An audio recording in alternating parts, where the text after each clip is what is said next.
ಹೇಳಿ ಸ್ವಲ್ಪ ಮನ್ ಕಿ ಬಾತ್ನಲ್ಲಿ ಒಳ್ಳೆಯ ಸಂಗತಿಗಳು ಹಂಚಿಕೊಳ್ತಾರೆ. ದೇಶದಾದ್ಯಂತ ಸಾಮಾನ್ಯ ಜನ ಮಾಡುವ ಒಳ್ಳೆಯ ಸಂಗತಿಗಳನ್ನು ಜನಸಾಮಾನ್ಯರಿಗೆ ಪ್ರೇರಣೆ ಸಿಗಲಿ ಅನ್ನೋ ಕಾರಣಕ್ಕೋಸ್ಕರ ಹಂಚಿಕೊಳ್ತಾರೆ. ಇನ್ನು ಅಯೋಧ್ಯೆ ರಾಮ ಮಂದಿರದ ಕುರಿತಾಗಿ ನಾವೀಗಾಗಲೇ ಭಾಳ ಸ್ಪಷ್ಟವಾಗಿ ಹೇಳಿದ್ದೀವಿ. ಕಾಂಗ್ರೆಸ್ನವರು ಆರೋಪ ಮಾಡ್ತಿರೋ ರೀತಿಯಲ್ಲಿ ಆ ಟ್ರಸ್ಟ್ನಲ್ಲಿ BJPಯವರು ಯಾರೂ ಇಲ್ಲ, ಇದ್ರೆ ಹೇಳಿ. ಆದರೆ ಅವ್ರು ಏನು ಹೇಳ್ತಾ ಇದ್ದಾರೆ, BJPಯವರು ಲೂಟಿ ಹೊಡೆದಿದ್ದಾರೆ ಅಂತಿದ್ದಾರೆ. BJPಯವರು ಯಾರಿದ್ದಾರೆ ಆ ಟ್ರಸ್ಟ್ನಲ್ಲಿ? ಎರಡನೇದು, ನಮಗೂ ಘಾಷಿಯಾಗಿದೆ, ನಮಗೂ ನೋವಾಗಿದೆ. ಅಯೋಧ್ಯೆ 5 ಶತಮಾನಗಳ ಹೋರಾಟ, ಲಕ್ಷಾಂತರ ಜನ ರಾಮ ಜನ್ಮಭೂಮಿಯಲ್ಲಿ ಮಂದಿರದ ಪುನರ್ನಿರ್ಮಾಣ ಆಗಬೇಕು ಅಂಥೇಳಿ ಜೀವ ತೆತ್ತಿದ್ದಾರೆ. ಕೋಟ್ಯಾಂತರ ಜನ ತನ್ನ ಭಾವನೆಗಳನ್ನು ಬೆರೆಸಿ ರಾಮ ಮಂದಿರ ನಿರ್ಮಾಣ ಆಗಬೇಕು ಅಂಥೇಳಿ ರಾಜಕೀಯ ಬದಲಾವಣೆಗೆ ಸಮರ್ಥನೆ ಕೊಟ್ಟಿದ್ದಾರೆ. ರಾಮ ಮಂದಿರದ ನಿರ್ಮಾಣದ ವಿರೋಧಿಗಳನ್ನು ಸೋಲಿಸಿ ರಾಮ ಮಂದಿರದ ನಿರ್ಮಾಣದ ಪರವಾಗಿದ್ದವರಿಗೆ ಮತ ಹಾಕಿ ಅಧಿಕಾರಕ್ಕೆ ತಂದಿದ್ದಾರೆ. ಅಷ್ಟು ಮಾತ್ರ ಅಲ್ಲ, ₹1 ಕೋಟ್ಯಾಂತರ ರೂಪಾಯಿವರೆಗೂ ದೇಣಿಗೆ ಕೊಟ್ಟಿದ್ದಾರೆ. ಯಾಕೆ ಅಂದರೆ ನಮ್ಮ ಕನಸು ನೆನಸಾಗ್ತಾ ಇದ್ದೇನೋ ಅಂತ ಕಾರಣಕ್ಕೋಸ್ಕರ. ಅಲ್ಲಿ ಯಾರೋ ಕೆಲವರು ದುರುಪಯೋಗ ಪಡಿಸ್ಕೊಂಡಿದ್ದಾರೆ. ಆ ದುರುಪಯೋಗ ಪಡಿಸ್ಕೊಂಡಿರೋ ಆರೋಪ ಬಂದ ತಕ್ಷಣ ಅಲ್ಲಿಯ ಸರ್ಕಾರ SIT ರಚನೆ ಮಾಡ್ತು, 8ಕ್ಕೂ ಹೆಚ್ಚು ಜನರನ್ನು ಅರೆಸ್ಟ್ ಮಾಡ್ತು, ಕೋಟ್ಯಾಂತರ ರೂಪಾಯಿ ಆಸ್ತಿಯನ್ನು ವಶಕ್ಕೆ ತೆಗೆದುಕೊಳ್ತು, ಜೈಲಿಗೆ ಕಳಿಸ್ತು. ಕರ್ನಾಟಕದಲ್ಲಿ ಏನಾಗ್ತಾ ಇದೆ? ಬೊಕ್ ಪ್ರಾಪರ್ಟಿ, ಲಕ್ಷಾಂತರ ರೂಪಾಯಿ, ಕೋಟ್ಯಾಂತರ ರೂಪಾಯಿ ಆಸ್ತಿ ದುರುಪಯೋಗ ಆಗಿದೆ ಅಂತ ವರದಿ ಬಂದ ನಂತರನೂ ಯಾರ ಮೇಲೆ FIR ಹಾಕಿದ್ದಾರೆ? ಯಾವ ಆಸ್ತಿನ ಮುಟ್ಗೋಲು ಹಾಕ್ಕೊಂಡಿದ್ದಾರೆ? ಏನು ತನಿಖೆ ನಡೆಸಿದ್ದಾರೆ? ನಿಮಗೆ ಪ್ರಾಮಾಣಿಕತೆ ಇದ್ದರೆ ಮೊದಲು FIR ಹಾಕಿ ಜೈಲಿಗೆ ಕಳಿಸ್ತಿದ್ರಿ. ಅವ್ರನ್ನ ಜೊತೆಗೆ ರಾಜಕಾರಣ ಮಾಡ್ತಿರಲಿಲ್ಲ. ಒಂದು ಅಲ್ಲಿ ಹೇಳಿದ್ದಾರೆ ಮುಖ್ಯಮಂತ್ರಿ ಯೋಗಿ ಆದಿತ್ಯನಾಥ್, ಹಮ್ ಸಹನ್ ನಹಿ ಕರೆಂಗೆ, ಸಬಕ್ ಸಿಖಾಯಂಗೆ ಅಂತ. ನನಗೆ ಆಶ್ಚರ್ಯ ಆಗೋದು, ಕಾಂಗ್ರೆಸ್ಸು ರಾಮ ಮಂದಿರ ನಿರ್ಮಾಣಕ್ಕೆ ಯಾವತ್ತೂ ಬಹಿರಂಗ ಸಮರ್ಥನೆ ಕೊಟ್ಟಿಲ್ಲ.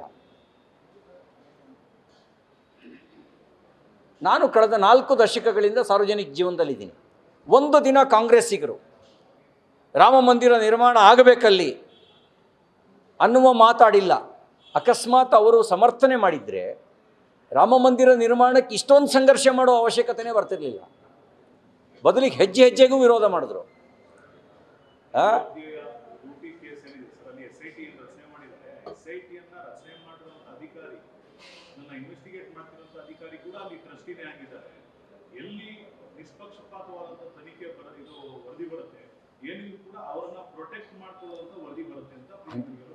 ಅಂತ ಅವ್ರ ಆರೋಪ. ಪ್ರಿಯಾಂಕ್ ಖರ್ಗೆ ಅವ್ರದ್ದು ಆರೋಪ. ಪ್ರಿಯಾಂಕ್ ಖರ್ಗೆ ಅವರೇ, ನಿಮ್ಮ ಬಹುಶಃ ನಿಮಗೂ ಒಂದು 40 ಮೇಲೆ ವಯಸ್ಸಾಗಿರ್ಬೋದು, 40-45 ವಯಸ್ಸು. ನೀವು ಒಂದು 2 ದಶಕದಿಂದ ಇದ್ದೀರಿ. ಒಂದು ದಿನನಾರು ರಾಮ ಮಂದಿರ ನಿರ್ಮಾಣ ಆಗಬೇಕು ಅಂತ ಸಾರ್ವಜನಿಕ ರೂಪದಲ್ಲಿ ನಿಮ್ಮ ಭಾವನೆ ವ್ಯಕ್ತಪಡಿಸಿದ್ರ? ಒಂದು ದಿನ ತಮ್ಮ ಕಳಕಳಿ ನೀವು ವ್ಯಕ್ತಪಡಿಸಿದ್ರ? ಒಂದು ದಿನನೂ ವ್ಯಕ್ತಪಡಿಸಿಲ್ಲ. ಹೋಗಲಿ, ನಿಮ್ಮ ತಂದೆಯವರಾದರೂ ವ್ಯಕ್ತಪಡಿಸಿದ್ರ? ನಾವೆಲ್ಲ ನಮ್ಮ ಜೀವನದ ಸಾರ್ಥಕತೆ ಅಂತ ಭಾವಿಸಿದ್ವಿ. ಅಯೋಧ್ಯೆ ಕರಸೇವೆಗೆ ಹೋದ್ವಿ. ನಮ್ಮನ್ನು ಅರೆಸ್ಟ್ ಮಾಡಿದ್ರಿ ನೀವು, ಕಾಂಗ್ರೆಸ್ನವರು. ನಮ್ಮನ್ನು ಜೈಲಿಗೆ ಕಳಿಸಿದ್ರಿ. ಜೈ ಶ್ರೀರಾಮನ್ ಕೂಗಿದ್ದೇ ಅಪರಾಧ ಅನ್ನೋ ರೀತಿಯಲ್ಲಿ ವ್ಯಕ್ತಪಡಿಸಿದ್ರಿ. ನೀವು ಒಂದು ದಿನ ನೀವು ಕಳಕಳಿ ವ್ಯಕ್ತಪಡಿಸ್ಲಿಲ್ವಲ್ಲ. ಈಗ ತನಿಖೆ ಆಗ್ತಾ ಇದೆ. ನೀವೇನು ತನಿಖೆ ಇಲ್ಲಿ ಬಗ್ಗೆ ಹೇಳಿ. ಈಗ ನಿಮ್ಮ ಕೈಯಲ್ಲಿ ವ್ಯಾಪ್ತಿ ಇದೆ, ಅಧಿಕಾರದ ವ್ಯಾಪ್ತಿ ಇದೆ. ಗೃಹಲಕ್ಷ್ಮಿ ಹಣ ಲೂಟಿ ಹೊಡೆದಿರೋರ ಬಗ್ಗೆ ಏನು ತನಿಖೆ ನಡೆಸ್ತಾ ಇದ್ದೀರಿ? ವಕ್ ಪ್ರಾಪರ್ಟಿ ಲೂಟಿ ಹೊಡೆದಿರೋರ ಬಗ್ಗೆ ನೀವೇನು ತನಿಖೆ ನಡೆಸ್ತಾ ಇದ್ದೀರಿ? ಉತ್ತರ ಪ್ರದೇಶದ ಲ್ಯಾಂಡ್ ಆರ್ಡರ್ನು ಯೋಗಿ ಚೆನ್ನಾಗಿ ನಿರ್ವಹಿಸ್ತಾರೆ. He is capable. ನೀವ್ಯಾಕೆ ಇನ್ಕೇಪಬಲ್ ಆಗಿದ್ದೀರಿ? ನೀವು ನಿಮ್ಮ ಕೆಪಾಸಿಟಿನ ತೋರಿಸಿ. ಅವ್ರಿಗೆ ಸಲಹೆ ಕೊಡೋದು, ಟ್ವೀಟ್ ಮಾಡೋದು ಅಷ್ಟೇ ನಿಮ್ಮ ಸಾಮರ್ಥ್ಯ ಆಗಬಾರ್ದು. ಲವ್ ಜಿಹಾದ್ ಪ್ರಕರಣಗಳು, ಯಾಕೆ ಸೈಲೆಂಟ್ ಆಗಿದ್ದೀರಿ? ಮಾತಾಡಲ್ಲ ಯಾಕೆ? ಸೆಲೆಕ್ಟಿವ್ ಆಗಿದ್ದೀರಿ?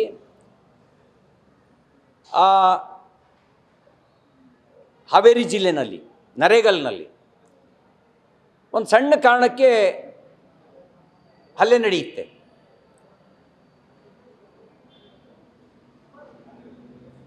ನೀವ್ಯಾಕೆ ಇನ್ನೂ ಬಂಧಿಸಿಲ್ಲ? ಅಂದರೆ ನಿಮ್ಮ ಸಾಮರ್ಥ್ಯದ ಪ್ರಕಟೀಕರಣ ಹಿಂದೂ ಕಾರ್ಯಕರ್ತರಾದರೆ ಮಾತ್ರ ಅವ್ರ ಮೇಲೆ ಭಾಳ ಪೌರುಷ ತೋರಿಸೋದಕ್ಕೆ ನಿಮ್ಗಿರೋದು.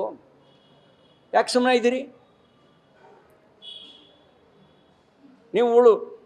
ನೀವು ಟ್ವಿಟ್ಟರಲ್ಲಿ ಚೆನ್ನಾಗಿ ಆ್ಯಕ್ಟಿವ್ ಇದ್ದೀರಿ, ಒಳ್ಳೆಯದೇ.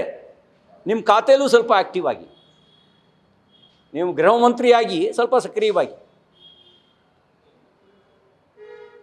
ರಾಜಕೀಯ ಹೇಳಿಕೆ ಕೊಡೋಕ್ಕೆ ಮಾತ್ರ ಗೃಹ ಮಂತ್ರಿ ಸ್ಥಾನ ಅಂತ ಅಂದ್ಕೋಬೇಡಿ. ಇಲ್ಲಿ ಡ್ರಗ್ಸು, ಅತ್ಯಾಚಾರ, ಕೊಲೆ, ಕಾನೂನಿನ ಬಗ್ಗೆ ಭಯನೇ ಇಲ್ಲದೆ ಇರುವಂಥ ವಾತಾವರಣ, ಗುಂಡಾಗಳು, ಇದನ್ನೆಲ್ಲ ನಿಯಂತ್ರಿಸಿ.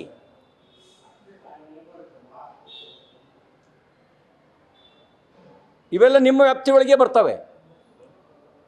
ಈ ಮಟ್ಕ, ಕ್ರಿಕೆಟ್ ಬೆಟ್ಟಿಂಗು, ಕ್ಲಬ್ಗಳು, ಇವೆಲ್ಲ ನಿಮ್ಮ ವ್ಯಾಪ್ತಿಗೆ ಬರ್ತವೆ. ಮರ್ತು ಬಿಟ್ಟಿದ್ದೀರಿ ನೀವು. ಈ ಗೃಹ ಸಚಿವರ ವ್ಯಾಪ್ತಿಗೆ ಬರ್ತವೆ ಇವೆಲ್ಲ.